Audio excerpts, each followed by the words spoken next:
Friends, ఇప్పుడు తమ్నైల్లో చూసినట్టు మనకు అసలు ఏంటి అనేది మాట్లాడుకుందాం. దీని గురించి మాట్లాడుకునే ముందు ప్లీజ్ సబ్స్క్రైబ్ అండ్ కమెంట్ చేయండి, లైక్ చేసుకోండి. అండ్ ఇప్పుడు మనం టాపిక్లోకి వెళ్ళిపోతే రకుల్ ప్రీత్ సింగ్ గారి హస్బెండ్ పేరు వచ్చేసి జాకీ అన్నమాట. ఈయన ఏంటంటే మన హిందీలో ప్రొడ్యూసర్ అన్నట్టు. మీకు తెలిసిందే కాబట్టి మన ప్రొడ్యూసర్స్ ఎప్పుడైతే ఏదైనా సినిమా తీస్తున్నారో వాళ్ళకి మనీ కావాల్సి వస్తుంది కాబట్టి ఆ మనీ కోసం వాళ్ళ ప్రాపర్టీస్ని తాకట్టు పెట్టి మనీ తీసుకుని వస్తారనమాట. ఒకవేళ మూవీ హిట్ అయ్యి మంచి కలెక్షన్ వస్తే వాళ్ళు మనీ అనేది మళ్ళీ రీపేమెంట్ చేస్తారు, లేదంటే ఎలాగోలా సర్ది రీపేమెంట్ చేస్తారు, లేదంటే ఇలా దివాలా తీయడం జరుగుతుంది అనమాట. సో ఇప్పుడు రీసెంట్గా మనకి అక్షయ్ కుమార్ గారు అండ్ టైగర్ ష్రాఫ్ గారిది మూవీ వచ్చింది కదా. ఆ మూవీ అదే చోటా మియా బడా మియా అనుకుని ఆ మూవీ ఏమైందంటే ఫ్లాప్ అయిందనమాట.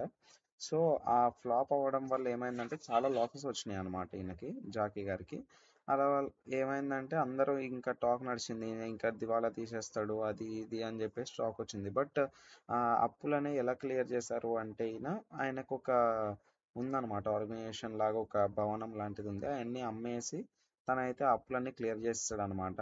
అండ్ ఇంకా అప్పులన్నీ క్లియర్ చేసేసి ఇంకా ఏమంటారు తర్వాత స్టేట్మెంట్స్ పాస్ చేశాడు, ఇలాంటి రూమర్స్ అన్నీ అబద్ధము, నేనేమి దివాలా తీయట్లేదు అని చెప్పేసి. అది రకుల్ ప్రీత్ సింగ్ గారి హస్బెండ్ అనమాట ఈయన.